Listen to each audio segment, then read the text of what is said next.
অর্থাৎ এই রমাদান মাসে কোরআনকে নাজিল করা হয়েছে এবং এটা হচ্ছে হুদাল লিন্নাস, মানুষের জন্য এটা হচ্ছে হেদায়েত স্বরূপ।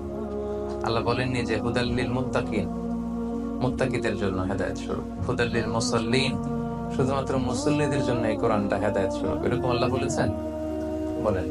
আল্লাহ তাআলা বলেছেন হুদাল লিন নাস, গোটা মানব মণ্ডলের জন্য এই কোরআনটা হচ্ছে হেদায়েত স্বরূপ। ওয়া বাইয়িনাতিন মিনাল হুদা, এবং হেদায়েতের সুস্পষ্ট নিদর্শন।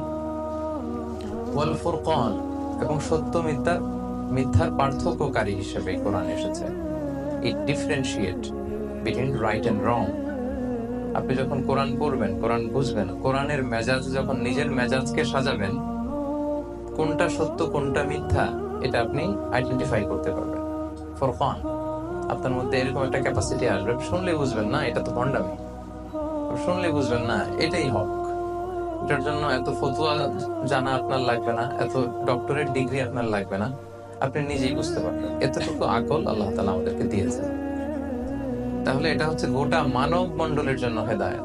আমাদের হিন্দু ভাইরা কোরআন থেকে হেদায়েত নিতে পারবে, আমাদের নাস্তিক ভাইরা কোরআন থেকে হেদায়েত নিতে পারবে, বৌদ্ধরা কোরআন থেকে হেদায়েত নিতে পারবে। এটা আমাদের শুধু নিজেদের একার সম্পদ না, আমরা মুসলিমরা শুধু এটা আমাদের কিতাব না, এটা মানব মণ্ডলের জন্য আল্লাহ তাআলা নাজিল করেছেন।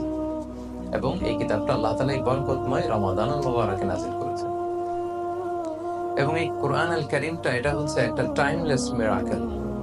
আই রিপিট, আমি আবার বলছি, এই কোরআন কারীম এটা হচ্ছে একটা টাইমলেস মিরাকেল, আলটিমেট মিরাকেল।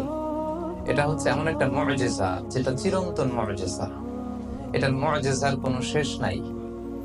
দেখেন, আমরা সূরাতুল ফাতিহা প্রতিদিন পড়ি, তারাবির নামাজে 20 রাকাত পড়ি 20 বার, সারাদিনের নামাজে কমপক্ষে 17 বার। এতবার আমরা সূরাতুল ফাতিহা পড়ছি, যার বয়স 50 সে কমপক্ষে গত 40 বছর যাবত এভাবে পড়তেছে। কখনো কি মনে হয়েছে যে সূরাতুল ফাতিহাটা একটু পুরাতন হয়ে গেছে, অনেক পুরান হয়ে গেছে, 40 বছর ধরে পড়ে এখন নতুন কিছু একটা পড়া দরকার? এরকম ফিলিং কি আমাদের কখনো হয়?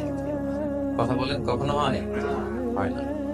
আলহামদুলিল্লাহ রাব্বিল আলামিন যখন সুদাই স্টান দেয় ভালোই লাগে, কলিজাটা ঠান্ডা হয়ে যায়, যত বছর শুনবো ভালোই লাগে, ঠিক না? কারণ এটা হচ্ছে টাইমলেস মিরাকেল, এটার মুআজিজার শেষ নাই।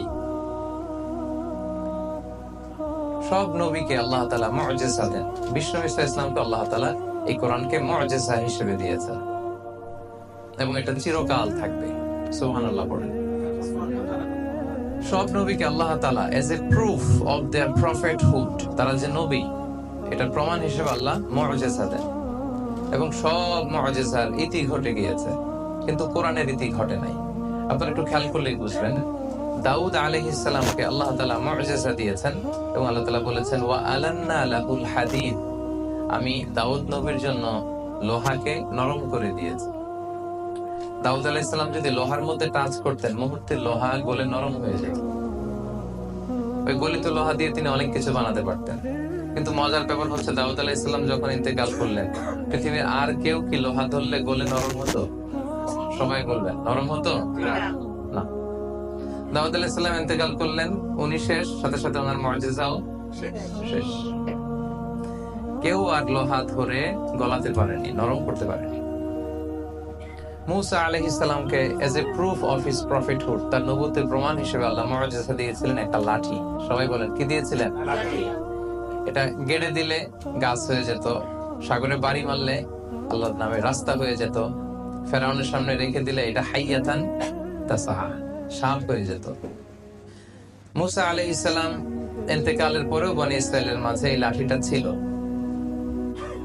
তাগুতের ভেতরে ছিল। তাগুত বাকিয়াতু মিন আলী মূসা ওয়া আলী হারুন, এখানে ছিল। মূসা আলাইহিস সালামের ব্যবহৃত পাগড়ি ছিল, জামা ছিল, এই লাঠিটাও ছিল। কিন্তু এই লাঠি আর কেউ ধরলে কি সাপ হতো? কথা বলেন। এই লাঠি দিয়ে আর কেউ লোহিত সাগরে আছাড় মারলে কি রাস্তা হতো? হতো না। তার মানে নবী বিদায়, সাথে সাথে নবীর মুআজিজাও বিদায়। ঈসা আলাইহিস সালামের মুআজিজা ছিল আরো চমকপ্রদ। উনি মাটি দিয়ে পাখি বানাতেন, তারপরে ফু দিলে এটা জীবন্ত পাখি হয়ে উড়ে চলে যেত।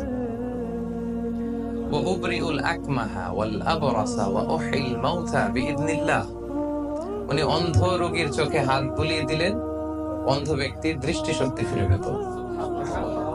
ধবল রোগী কুষ্ঠ রোগীর গায়ে টাচ করে দিলে সাথে সাথে মুহূর্তে ভালো হয়ে যেত।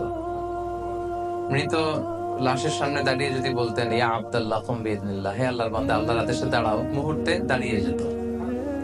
অনেক ইসরায়েলি বর্ণনাতে এমনও এসেছে যে ওনার যখন হরিণের গোশত খেতে ইচ্ছে হতো, ঈসা আলাইহিস সালাম হরিণ ধরে জবাই করতেন, জবাই করে হরিণের গোশত খেতেন, কিন্তু হাড্ডিগুলো খেতেন না, হাড্ডিগুলো রেখে দিতেন। হরিণের গোশত উনি আগুনে ঝলসে খাওয়া শেষে হাড্ডিগুলোর দিকে ইঙ্গিত করে বলতেন কুম বিইذنিল্লাহ, আল্লাহর আদেশে উঠে যাও। মুহূর্তে এই মরা হাড্ডি থেকে জীবন্ত হরিণ হয়ে লাফিয়ে লাফিয়ে জঙ্গলে চলে যেত। সুবহানাল্লাহ ওয়া বিহামদিহি।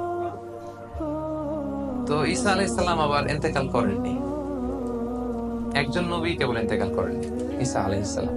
বাল রাফাআহুল্লাহ ইলাইহি, আল্লাহ তাআলা তার দিকে ওনাকে উঠিয়ে নিয়েছেন, উনি আবার আসবেন।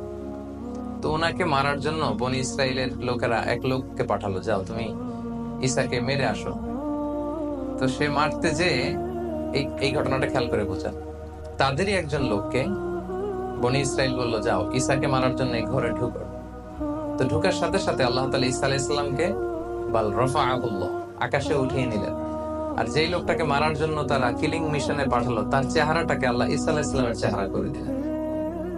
এবার ওরা বলে, ঘটে নাকি, আসে না কেন আমাদের কিলার তো ফিরে না, দেখি তো কি হয়েছে। এবার সবাই যে ঘরের ভিতরে ঢুকে দেখে এই তো ঈসা বসে আছে। বলেন তো এটা কি ঈসা না মিসা? আসল ঈসা কোথায়? বাল রাফাআহুল্লাহ, আল্লাহ তাআলা তো ঈসা আলাইহিস সালামকে উঠিয়ে নিয়েছেন।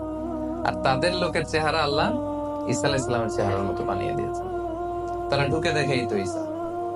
তো একে পরে এরা হত্যা করে শুলে চড়ায়। আল্লাহ বলেন না, ওমা কতালু ওমা সলাবু ওয়ালাকিন শুববিহা লাহুম, তোমরা ঈসাকে হত্যাও করতে পারোনি, শুলেও চড়াতে পারোনি, বরং তোমাদের একজন লোকের চেহারাই আল্লাহ ঈসার চেহারা বানিয়ে দিয়েছে। তো ঈসা আলাইহিস সালাম ইন্তেকাল করেননি, উনি আকাশে আছেন, আবার আসবেন। তো এই যে ঈসা আলাইহিস সালামের মুজিজা, উনি মৃত লাশকে যদি বলেন দাঁড়াও, এটা জীবিত হয়ে যায়। ওনার ইন্তেকালের পরে পৃথিবীর কোন পোপ, খ্রিস্টানদের যে পোপ, তারা যদি কোনো মৃত লাশের সামনে দাঁড়িয়ে বলে দাঁড়াও, দাঁড়াবে? কোন লাশ দাঁড়াবে? অন্ধ কোন লোকের চোখে হাত বুলিয়ে দিলে কি দৃষ্টি ফিরে পাবে? পাবে না। তার মানে নবীরও বিদায়, সাথে সাথে নবীর মুজিজাও বিদায়। কিন্তু বিশ্বনবী মুহাম্মদুর রাসূলুল্লাহ সাল্লাল্লাহু আলাইহি ওয়াসাল্লামের প্রতি আল্লাহ তাআলা এই যে কোরআনকে সবচেয়ে বড় মুজিজা করে নাযিল করেছেন। বিষ্ণু ঈসা ইসলাম ইন্তেকাল করেছেন, কোরআনকে ইন্তেকাল করেছে। বিষ্ণু ঈসা ইসলাম বিদায় নিয়েছেন, কোরআনও তো বিদায় নিয়েছে না? হ্যাঁ, কোরআন আছে না নাই? কোরআন কিন্তু আমাদের মধ্যে আছে। বিষ্ণু ঈসা ইসলাম চলে গিয়েছেন, কোরআন যায় নাই। বিষ্ণু ঈসা ইসলাম বিদায় নিয়েছে, কোরআন বিদায় নেয়নি। Up until the day of judgment, কিয়ামত পর্যন্ত এই কোরআন আমাদেরকে হেদায়েত দিয়েই যাবে। এজন্য আল্লাহ তাআলা বলেছেন হুদাল লিন্নাস, শাহরু রমাদান আল্লাযী উনজিলা ফীহিল কুরআন হুদাল লিন্নাস, গোটা মানব মণ্ডলীর হেদায়েতের জন্য আল্লাহ তাআলা এই কোরআনকে নাযিল করেছেন। কিতাবুন আনজালনাহু ইলাইকা লিতুখরিজান নাসা মিনাল যুলুমাতি ইলান নূর। ও নবী, আমি অন্ধকারাচ্ছন্ন মানুষগুলোকে অনেকগুলো অন্ধকার থেকে একটি আলোর দিকে, আলোক বর্তিকার দিকে নিয়ে যাওয়ার জন্য এই কোরআনকে নাযিল করেছি। সুবহানাল্লাহ ওয়া বিহামদিহি। তাহলে প্রথম কথা আমরা বুঝলাম যে এটা হচ্ছে হুদাল লিন্নাস, শুধু মুসলমানদের কিতাব না, বরং গোটা মানব বিশ্বের কিতাব। 2 নম্বর আমরা বুঝলাম এটা হচ্ছে টাইমলেস মিরাকেল। এটা এমন একটা মিরাকেল, এটা শেষ নাই, যে এটা নিয়ে আসছে নবী চলে গেছে বাট এটা যায় নাই, কারণ এটা মিন সিফাতিল্লাহ, আল্লাহ তাআলার সিফাত। এই কোরআনের লয় নাই, ক্ষয় নাই, এটার কোনো ধ্বংস নাই। কিয়ামত পর্যন্ত গোটা মানব মণ্ডলীর হেদায়েতের জন্য এই কোরআনকে কিন্তু আল্লাহ তাআলা অবশিষ্ট রাখবেন। ইভেন কোরআনের সবগুলো কপি যদি আগুন দিয়ে জ্বালিয়েও দেওয়া হয়, আমাদের হাফেজে কোরআনদের হৃদয়ে কোরআন আছে না নাই? আমরা 10 জন হাফেজকে একসাথে বসালে তাদের মাধ্যমে কোরআনকে আবার লিখে নিতে পারবো, প্রিন্ট করে নিতে পারবো, ঠিক কিনা? এজন্য এটা